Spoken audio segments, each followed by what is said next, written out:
Bonjour à tous, bienvenue dans cette nouvelle vidéo. Donc dans cette nouvelle vidéo, on va voir selon moi quelle est la pire manière d'investir dans l'immobilier. Alors si vous n'êtes toujours pas abonné à la chaîne YouTube, je vous invite à regarder juste en dessous de la vidéo pour vous abonner et je vous dis à tout de suite.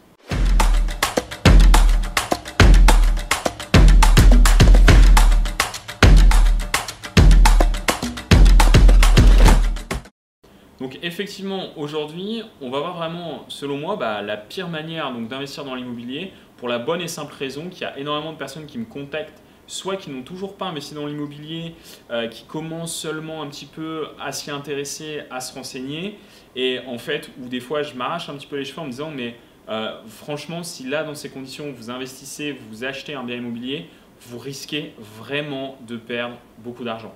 Donc c'est la raison pour laquelle justement je fais cette vidéo aujourd'hui.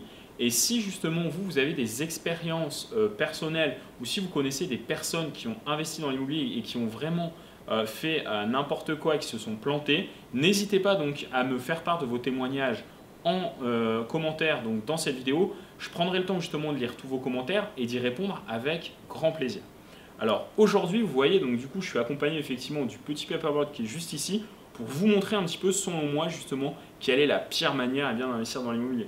Alors, la pire manière, selon moi, c'est de ne pas être formé, de ne pas connaître son secteur. Comme le dit souvent d'ailleurs Warren Buffett, vous ne devez investir que dans ce que vous connaissez. Et c'est d'ailleurs la raison pour laquelle, à titre personnel, aujourd'hui, je n'investis que dans l'immobilier et que j'ai une entreprise justement où j'apprends comment créer une entreprise pérenne et durable avant de diversifier mes investissements et de commencer à toucher à la bourse, aux crypto-monnaies, aux placements alternatifs parce que tout simplement, aujourd'hui, je ne suis pas formé, je n'ai pas les compétences nécessaires qui me permettent d'investir sur de tels produits.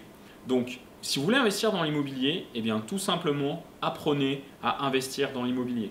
Je le dis souvent, quand vous investissez dans l'immobilier, vous n'êtes pas seulement investisseur, vous êtes également entrepreneur. Et comme tout entrepreneur, quand vous créez votre entreprise, vous avez intérêt un minimum à connaître votre produit et votre marché. C'est justement ce que l'on va voir aujourd'hui. Ne pas être formé, ça veut dire qu'en réalité, vous risquez toutes les problématiques qui sont autour justement de cela. Déjà, premièrement, l'achat coup de cœur.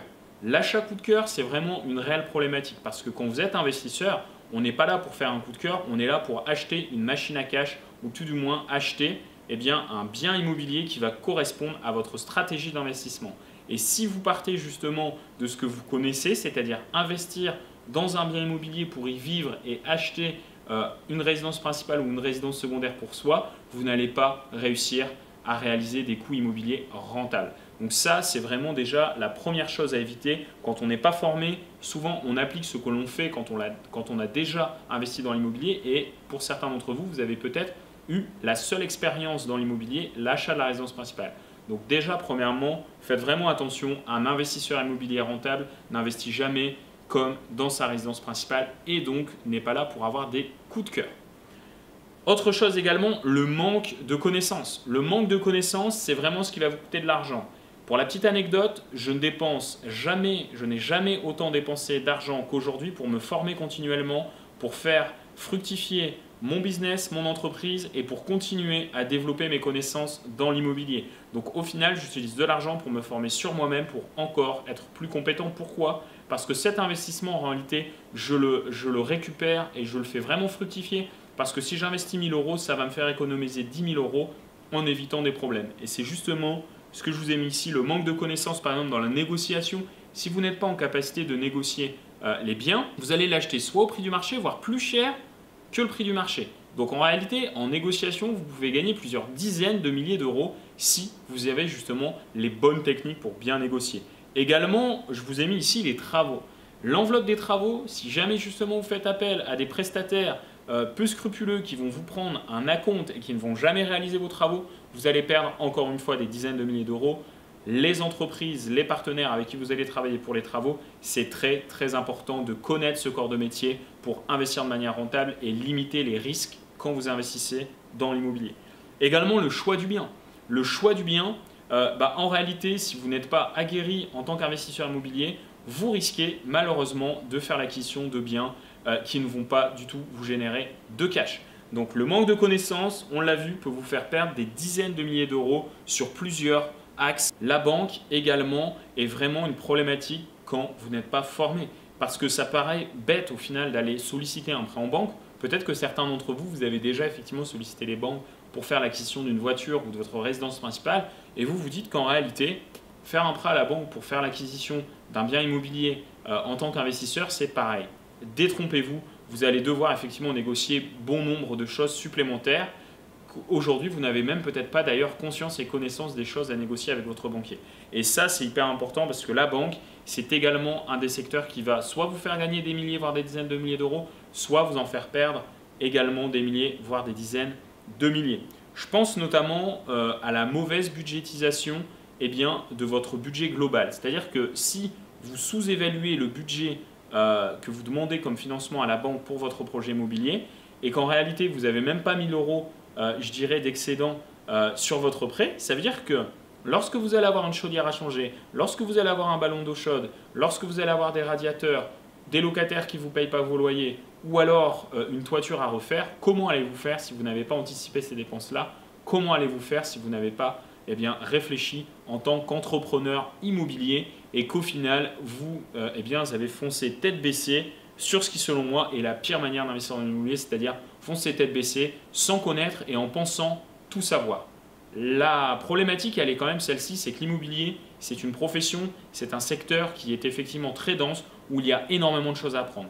Moi-même d'ailleurs, je n'ai pas prétention de maîtriser 100% du domaine de l'immobilier. Il faudrait effectivement des dizaines d'années pour maîtriser vraiment l'immobilier dans sa globalité parce que vous avez énormément de subtilités, vous avez énormément de pans de l'immobilier qui vont en réalité susciter des questions différentes et à chaque fois, chaque secteur, que vous investissiez par exemple en meublé, en colocation, en location saisonnière, que vous fassiez de la promotion immobilière ou de l'investissement à l'étranger, chaque spécialisation de l'immobilier va vraiment nécessiter des compétences propres et complémentaires. C'est la raison pour laquelle l'immobilier, vraiment, je vous déconseille effectivement d'investir sans vous-même être formé, sans savoir dans quoi vous mettez les pieds.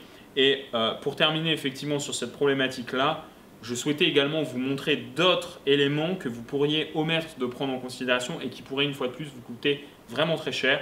Parce qu'en réalité, si vous n'êtes pas formé et si vous ne maîtrisez pas tout ce spectre-là, en réalité, vous risquez d'avoir des mauvaises rentabilités. Par exemple, vous risquez de vous dire que 6% de rentabilité, c'est bien parce que votre banquier, parce que votre gestionnaire de patrimoine vous a dit que c'était bien.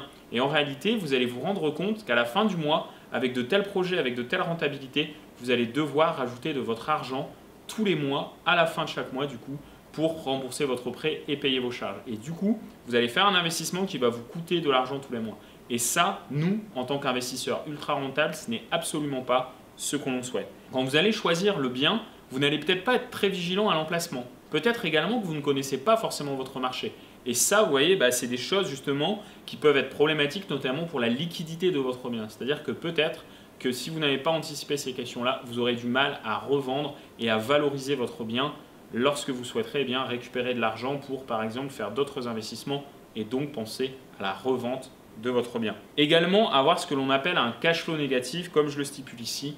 Nous, en tant qu'investisseurs rentables, ce que l'on souhaite, c'est avoir du cash flow positif, c'est-à-dire qu'à la fin du mois, comme je le disais tout à l'heure, au lieu de devoir prendre de l'argent personnel pour rembourser son prêt et payer ses charges, on veut qu'à la fin du mois, il nous reste de l'argent en bonus pour aller plus souvent au restaurant, pour partir en vacances ou autre. Bref, ce que l'on souhaite, c'est un projet qui s'autofinance, dormir sur ses deux oreilles. Et c'est justement ce que je le fais au quotidien en accompagnant mes clients dans le cadre de l'agence et dans le cadre de la Masterclass IMO. J'espère donc que cette vidéo vous permet de voir un petit peu, selon moi, quelle est la pire manière d'investir dans l'immobilier. Si vous ne l'avez toujours pas fait, je vous invite à vous abonner à la chaîne YouTube pour ne rien louper, puisque je publie en moyenne 3 vidéos par semaine sur l'investissement immobilier, sur l'entrepreneuriat et l'agence de manière générale. Je vous dis donc à très bientôt pour de nouvelles vidéos.